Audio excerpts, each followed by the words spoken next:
I feel Eddie, I've nothing against. Careful, be careful. I've nothing against Edward. Oh, what? Oh, what? Careful. What you gonna do? Oh, what? You gonna do something over there? Be careful. Shut your mouth. I run New York. I run this whole and Mystic Mac predicts I'm gonna KO you inside 1 round. Conor, take a look around you. You got a lot of champions, a lot of grizzled vets. Who do you think would give you the hardest fight out of anybody on stage? Right here. Right here, the hardest hitting 145-pound, the real hardest hitting 145er, right here. This guy TKOs people. When I knock people out, they don't move. They're not. Who the is that guy? Who the is that? You know damn well who I am. Who the is that? Oh my God. I don't know. When I take that guy's belt. Leprechaun. Oh, good one. When I take that guy's belt, I'm looking around. I don't know what anyone else has for me around here. I might have to jump up and drag Floyd Mayweather out there and see what the he's at again.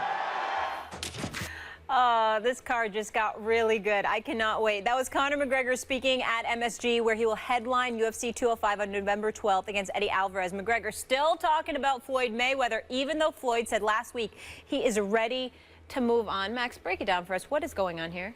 You know, you got to love Conor McGregor. He's the best talker who can fight. Yeah. Floyd's the best fighter who can talk. And of course, so you put those two names together, it's a huge promotion. Here's what's going on. You ain't going to beat Floyd Mayweather in the ring if you're the same size as Floyd Mayweather. Triple G is bigger. There are guys who, Vladimir Klitschko would beat Floyd Mayweather. He's a heavyweight. But if you're the same size as Floyd, you ain't going to beat him in the ring. You're also not going to beat him at the negotiating table. His entire career has proven that with networks, with other fighters. He's the best, and his team is the best at negotiating the best deal. So he gets the lion's share against anyone. Now, there are fighters who bring something to the table. Canelo Alvarez, you got to give him a piece. He brings something. Manny Pacquiao brings a lot. You got to give him a big piece. Still, Floyd gets the lion's share. So here he is essentially negotiating with Conor McGregor. And Conor McGregor's like, time out. Go get me my $100 million. And Floyd's like, well, do you know how this works? I'm the guy. I get the most money. Yeah. But here's where Conor has extra leverage that most Floyd opponents at this level don't. In the octagon, Floyd has a 0% chance to beat Conor McGregor. Conor McGregor would beat him easily, early, zero risk for Conor McGregor in the octagon against Floyd Mayweather. It is exactly the same in the ring for Floyd against Conor. Conor got no shot. That's easy money. That's easy work, as Floyd would say. So that's actually leverage for Conor. Because where else does Floyd Mayweather get to make an event that big where his opponent poses absolutely no in-the-ring risk? Very good point. And I think at some level, even Conor knows that. And so at the negotiating table, it's like, no. You ain't going to get the lion's share. It's not going to be the percentage you think it is.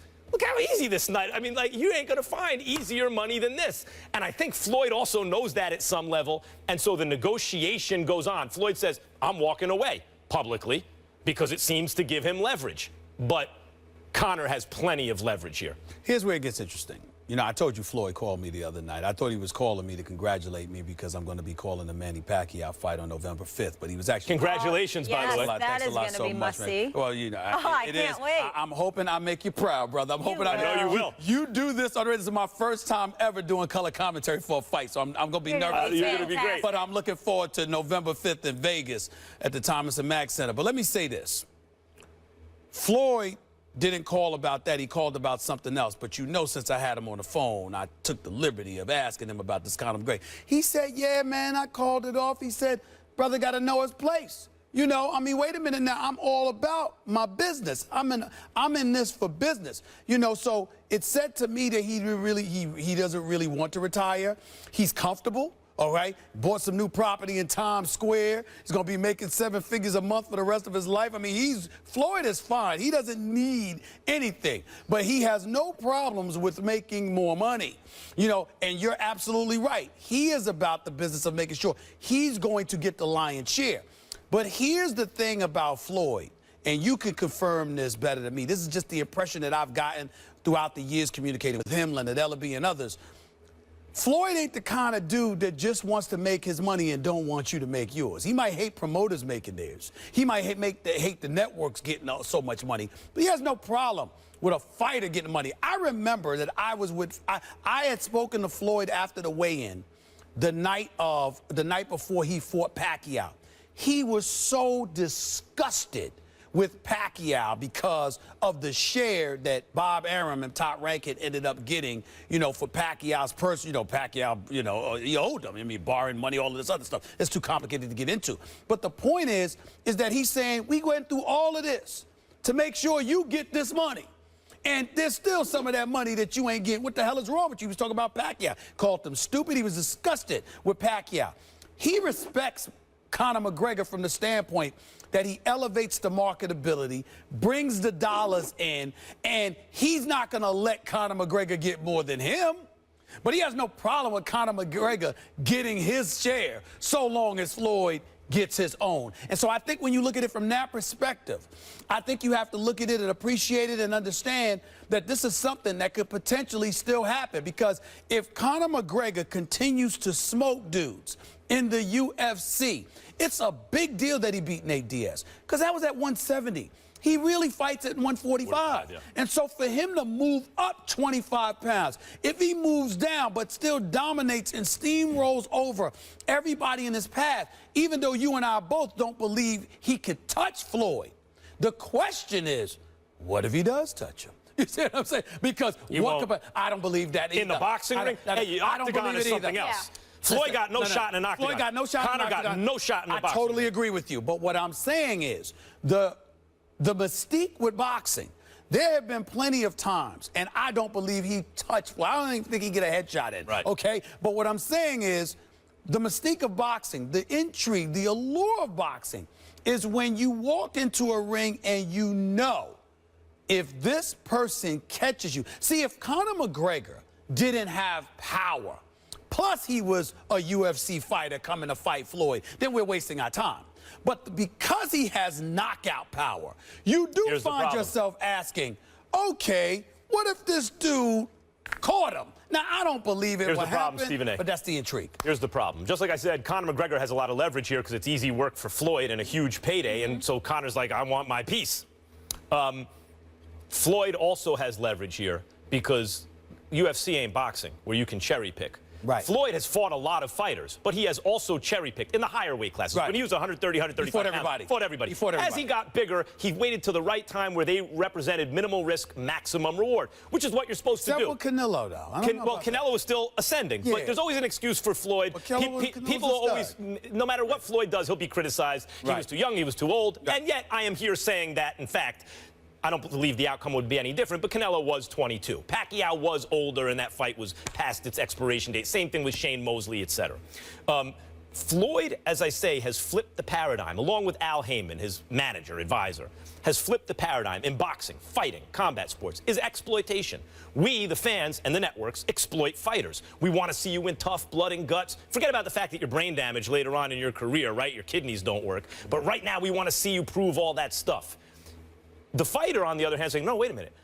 A fighter's manager, rather. They're saying, we want the most money for the least risk. Right. I don't want to walk around brain damaged with bad kidneys later in my life. Right. I don't want to shorten life expectancy. So Floyd and Al Heyman have been so successful at flipping that paradigm, there's a backlash. Because they have out-negotiated the other side, meaning the networks and the fans, by so much that he's made hundreds and hundreds of millions of dollars without taking the same risks that the fans wanted to see him take. And this is more of the same there. The risk for Conor is as follows.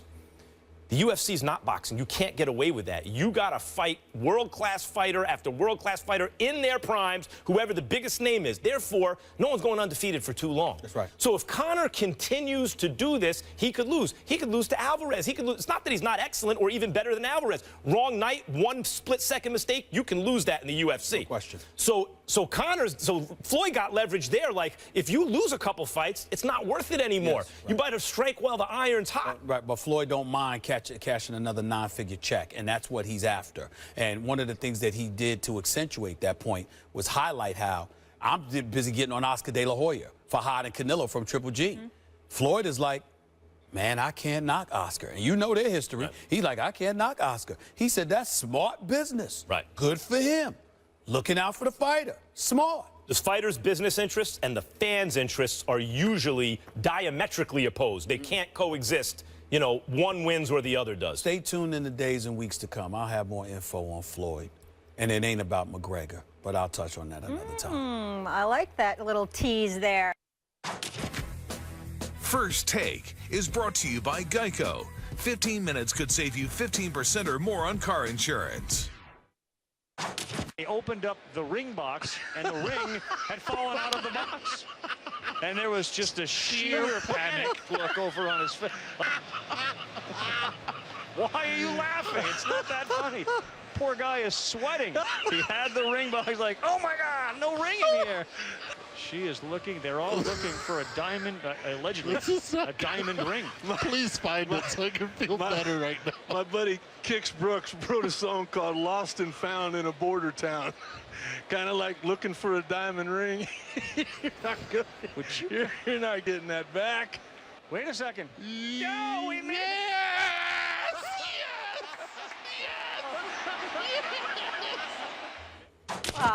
So not only are the Yankees looking for another ring, so are their fans. I think that was written by a Red Sox fan. That's a shot. We do have 27. Yeah, that'd be our 28th ring. Can we stay focused? We do have I want to 27. stay focused I'm just saying. on the I'm just saying. subject. Watch them out. What was your reaction to that proposal at Yankee Stadium? I have a friend who talks about diamond rings, size of a booger, price of a car. What a racket the diamond ring industry is. That's all I could think of, Stephanie. You could lose it in 5 seconds. I will say this. I will say this. I would not have been laughing if the guy hadn't found the ring. Yeah. It was comical, the broadcast team, because, I mean, they were hysterically laughing, and I don't blame them, because if I was in the booth, I would have felt a little bit different, though. I would have been praying that he found the ring, because talk about starting off a second life, you know, on a bad note. Stephanie, if a guy proposes to you and loses the ring, and he goes through with it anyway, what do you say? Listen, I took a lot away from this video. He's losing the ring. He's fumbling. He's nervous. It means a lot to him. You got to have composure. No. You got to have composure. Pay attention to the girl. Did you guys see the Bronx Tale when she opens the door? What did the girl do? She wasn't embarrassed. She starts looking. She showed she's ride or die. She's looking for the ring. She's ready. And then she's like, oh, baby, you found it. She showed him love. She hugged him. No. She was great. I'm just saying, cute. If you're him, you got to have a little bit more composure. Stop. You can't drop the ring. Did I just call you Stephanie? Yes, you did. Instead of Molly? Yeah, that's our producer. That's our producer from Boston who's taking shots at the Yankees through the It was very cute. I do believe that. I'm so happy. Molly's not the only one you need to explain that. You want to make sure you look at the wife and make sure you know what I'm saying? You said Stephanie instead of Molly. You want to make sure you explain. But a lot of people were dogging. She has a diamond ring. I didn't lose that. We're dogging this guy. No, you guys aren't even listening. Max said she got a ring. Don't you worry about it. I heard Max's marriage proposal. Very cute. We didn't have time to do it on air, but it was very sweet. Braver than me. My time's coming, though. Who knows? Yes, it is. True love is in the air.